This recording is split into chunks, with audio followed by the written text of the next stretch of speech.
ओम शांति। 12 सितंबर 2021 अव्यक्त बाप दादा के महावाक्य। ओरिजिनल डेट 19 मार्च 1988। याद में रमणीकता लाने की युक्तियां। आज विधाता वरदाता बाप दादा अपने मास्टर विधाता वरदाता बच्चों को देख रहे हैं। हर एक बच्चा विधाता भी बने हो तो वरदाता भी बने हो। साथ साथ बाप दादा देख रहे थे कि बच्चों का मर्तबा कितना महान है। इस संगम युग के ब्राह्मण जीवन का कितना महत्व है। विधाता वरदाता के साथ विधि विधाता भी आप ब्राह्मण हो। आपकी हर विधि सतयुग में कैसे परिवर्तित होती है वह पहले सुनाया है। इस समय के हर कर्म की विधि भविष्य में चलती ही है, लेकिन द्वापर के बाद भी भक्ति मार्ग में इस समय के श्रेष्ठ कर्मों की विधि भक्ति मार्ग की विधि बन जाती है। तो पूज्य रूप में भी इस समय की विधि जीवन के श्रेष्ठ विधान के रूप में चलती है और पुजारी मार्ग अर्थात भक्ति मार्ग में भी आपकी हर विधि नीति व रीति में चलती आती है। तो विधाता वरदाता और विधि विधाता भी हो। आपके मूल सिद्धांत सिद्धि प्राप्त होने के साधन बन जाते हैं।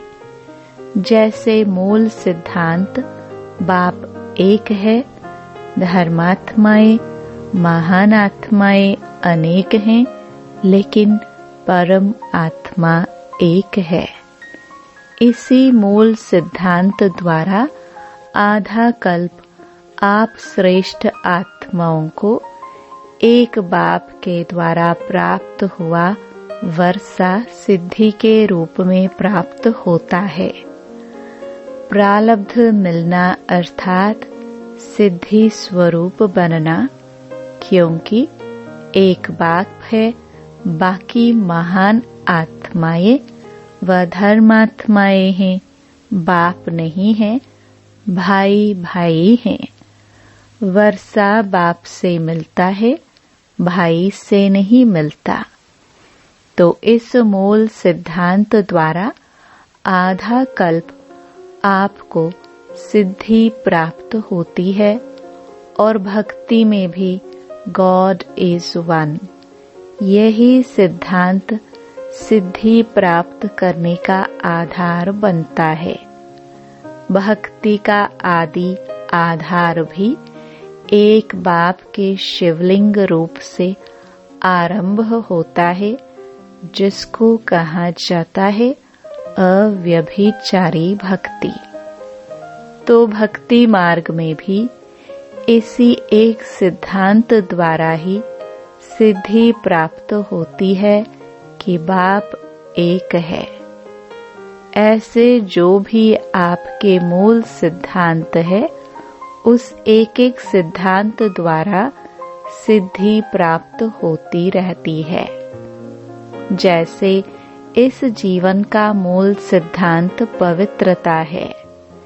इस पवित्रता के सिद्धांत द्वारा आप आत्माओं को भविष्य में सिद्धि स्वरूप के रूप में लाइट का ताज सदा ही प्राप्त है, जिसका यादगार रूप डबल ताज दिखाते हैं। और भक्ति में भी जब भी यथार्थ और दिल से भक्ति करेंगे तो पवित्रता के सिद्धांत को मूल आधार समझेंगे और समझते हैं कि सिवाय पवित्रता के भक्ति की सिद्धि प्राप्त नहीं हो सकती है। चाहे अल्पकाल के लिए जितना समय भक्ति करते हैं उतना समय ही पवित्रता को अपनाए, लेकिन पवित्रता ही सिद्धि का साधन है। इस सिद्धांत को अपनाते अवश्य है। इसी प्रकार हर एक ज्ञान का सिद्धांत व धारणा का मूल सिद्धांत बुद्धि से सोचो कि हर एक सिद्धांत सिद्धि का साधन कैसे बनता है। यह मनन करने का काम दे रहे हैं। जैसे दृष्टांत सुनाया इसी प्रकार से सोचना, तो आप विधि विधाता भी बनते हो, सिद्धि दाता भी बनते हो।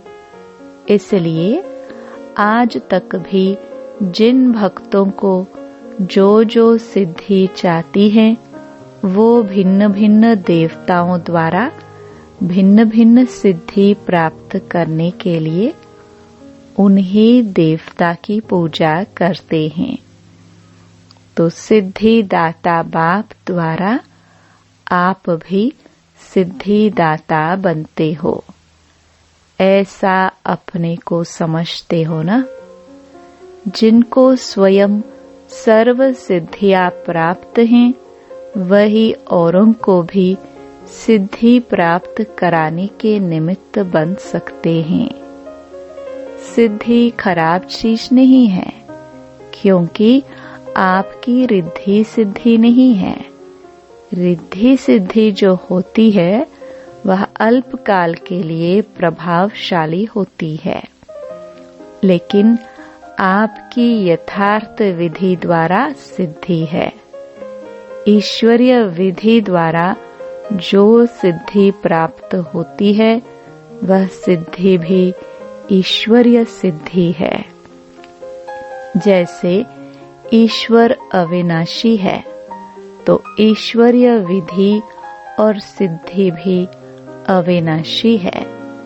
रिद्धि सिद्धि दिखाने वाले स्वयं भी अल्पज्ञ आत्मा हैं।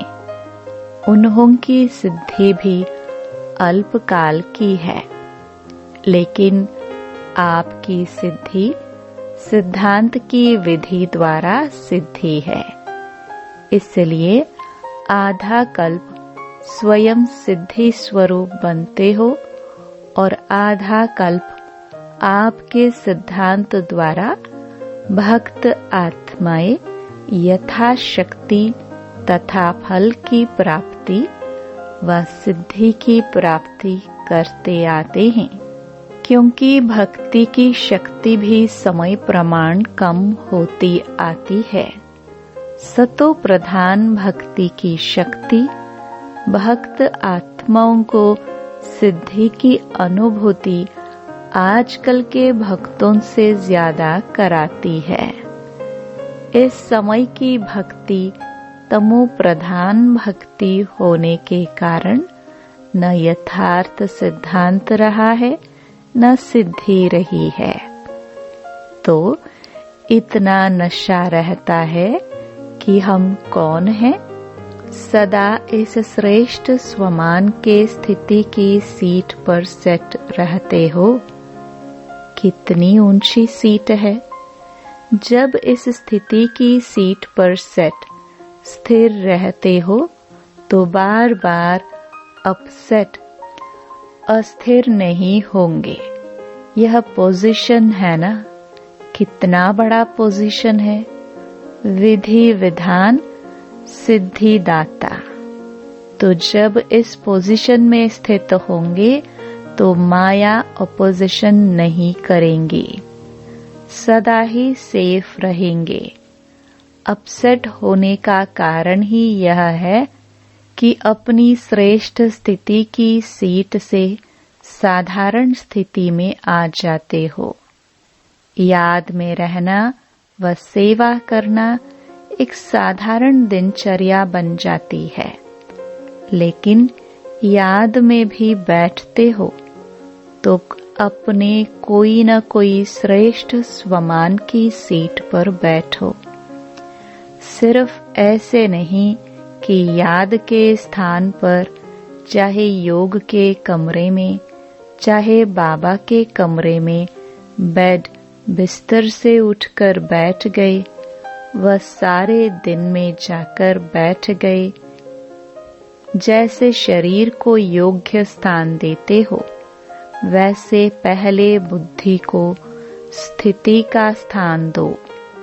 पहले यह चेक करो कि बुद्धि को स्थान ठीक दिया, तो ईश्वरीय नशा सीट से स्वतः ही आता है।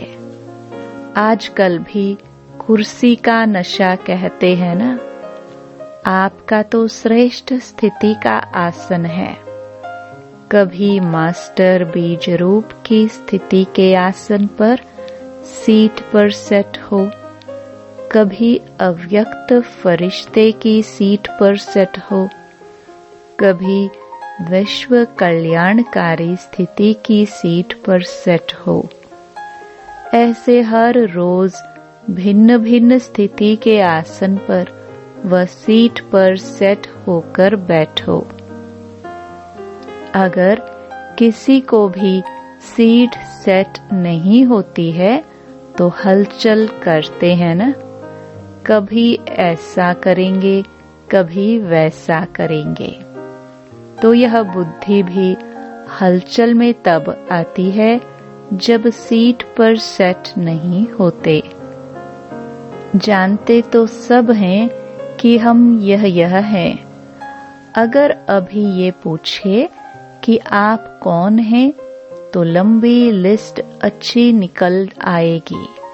लेकिन हर समय जो जानते हो वह अपने को मानो, सिर्फ जानो नहीं, मानो।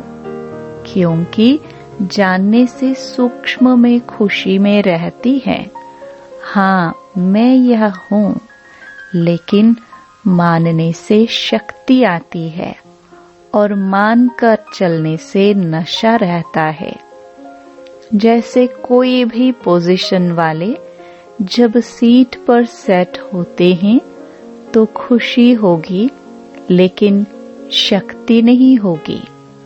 तो जानते हो, लेकिन मान कर चलो और बार बार अपने से पूछो, चेक करो कि सीट पर सेट हूँ या साधारण स्थिति में नीचे आ गया। जो औरों को सिद्धि देने वाले हैं, वह स्वयं हर संकल्प में, हर कर्म में सिद्धि स्वरूप अवश्य होंगे, दाता होंगे। सिद्धि दाता कभी यह सोच भी नहीं सकते कि जितना पुरुषार्थ करते हैं व मेहनत करते हैं, इतनी सिद्धि दिखाई नहीं देती है। वह जितना याद का अभ्यास करते हैं, उतनी सिद्धि नहीं अनुभव होती है। इससे सिद्ध है कि सीट पर सेट होने की विधि यथार्थ नहीं है। रमणीक ज्ञान है, रमणीक अनुभव स्वतः ही सुस्ती को भगा देता है। यह तो कोई कहते हैं ना, वैसे नींद नहीं आएगी, लेकिन योग में नींद अवश्य आएगी। यह क्यों होता है? ऐसी बात नहीं कि थकावट है, लेकिन रमणीक रीति से और नेचुरल रूप से बुद्धि को सीट पर सेट नहीं करते हो। तो सिर्फ एक रूप से नहीं, लेकिन वैरायटी रूप से सेट करो। वही चीज अगर वैरायटी रूप से परिवर्तन कर यूज करते हैं तो दिल खुश होती है। चाहे बढ़िया चीज हो, लेकिन अगर एक ही चीज बार बार खाते रहो, देखते रहो, तो क्या होगा? ऐसे बीज रूप बनो, लेकिन कभी लाइट हाउस के रूप में, कभी माइट हाउस के रूप में, कभी वृक्ष के ऊपर बीज के रूप में, कभी सृष्टि चक्र के ऊपर टॉप पर खड़े होकर सभी को शक्ति दो। जो भिन्न भिन्न टाइटल मिलते हैं वह रोज भिन्न भिन्न टाइटल अनुभव करो। कभी नूरे रतन बन बाप के नयनों में समाया हूँ, इस स्वरूप की अनुभूति करो। कभी मस्तक मणि बन, कभी तख्त नशीन बन, भिन्न भिन्न स्वरूपों का अनुभव करो। वैरायटी करो तो रमणीकता आएगी। बाप दादा रोज मुरली में भिन्न भिन्न टाइटल देते हैं। क्यों देते हैं? उसी सीट पर सेट हो जाओ और सिर्फ बीच बीच में चेक करो। पहले भी सुनाया था कि यह भूल जाते हो। 6 घंटे 8 घंटे बीत जाते हैं, फिर सोचते हो, इसलिए उदास हो जाते हो कि आधा दिन तो चला गया। नेचुरल अभ्यास हो जाए तब ही विधि विधाता व सिद्धि दाता बन विश्व की आत्माओं का कल्याण कर सकेंगे। समझा? अच्छा, आज मधुबन वालों का दिन है। डबल विदेशी अपने समय का चांस दे रहे हैं, क्योंकि मधुबन निवासियों को देखकर खुश होते हैं। मधुबन वाले कहते हैं, महिमा नहीं करो, महिमा बहुत सुनी है। महिमा सुनते ही महान बन रहे हैं, क्योंकि यह महिमा ही ढाल बन जाती है। जैसे युद्ध में सेफ्टी का साधन ढाल होती है ना, तो यह महिमा भी स्मृति दिलाती है कि हम कितने महान हैं। मधुबन सिर्फ मधुबन नहीं है, लेकिन मधुबन है विश्व की स्टेज। मधुबन में रहना अर्थात विश्व की स्टेज पर रहना। तो जो स्टेज पर रहता है वह कितना अटेंशन से रहता है। साधारण रीति से कोई किसी भी स्थान पर रहता है तो इतना अटेंशन नहीं रहता है, लेकिन जब स्टेज पर आएगा तो हर समय हर कर्म पर इतना ही अटेंशन होगा। तो मधुबन विश्व की स्टेज है। चारों ओर की नजर मधुबन के ऊपर ही है। वैसे भी सबका अटेंशन स्टेज की तरफ जाता है ना।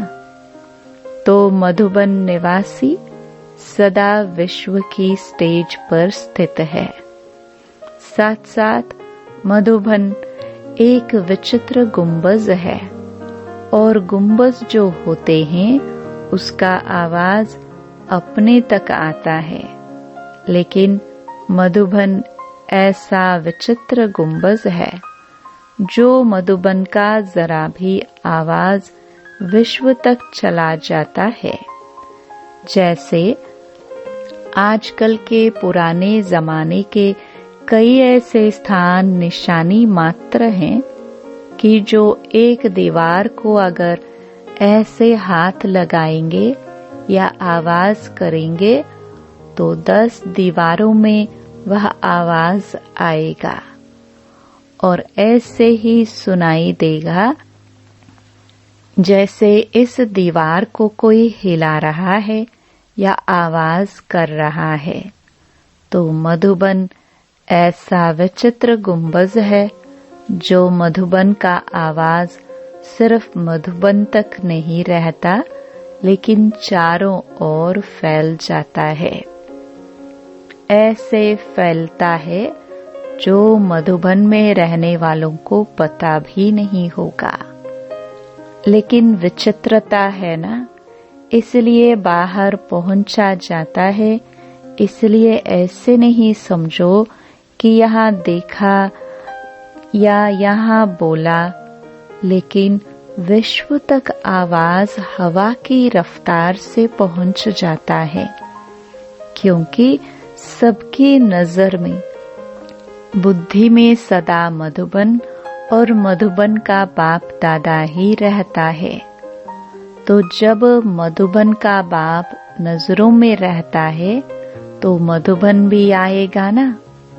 मधुबन का बाबा है तो मधुबन तो आएगा ना। और मधुबन में सिर्फ बाबा तो नहीं है, बच्चे भी हैं। तो मधुबन निवासी स्वतः ही सबकी नजरों में आ जाते हैं। कोई भी ब्राह्मण से पूछो, चाहे कितना भी दूर रहता हो, लेकिन क्या याद रहता है? मधुबन और मधुबन का बाबा। तो इतना महत्व है मधुबन निवासियों का। समझा? अच्छा, चारों ओर के सर्व सेवा के उमंग उत्साह में रहने वाले, सदा एक बाप के स्नेह में समाये हुए, सदा हर कर्म में श्रेष्ठ विधि द्वारा सिद्धि को अनुभव करने वाले, सदा स्वयं को विश्व कल्याणकारी अनुभव कर हर संकल्प से, बोल से श्रेष्ठ कल्याण की भावना और श्रेष्ठ कामना से स्वयं में बिजी रहने वाले, ऐसे बाप समान सदा अथक सेवाधारी बच्चों को बाप दादा का याद प्यार और नमस्ते। पर्सनल मुलाकात। पहला, स्वयं को कर्म योगी श्रेष्ठ आत्मा अनुभव करते हो। कर्मयोगी आत्मा सदा कर्म का प्रत्यक्ष फल स्वतः ही अनुभव करती है। प्रत्यक्ष फल खुशी और शक्ति।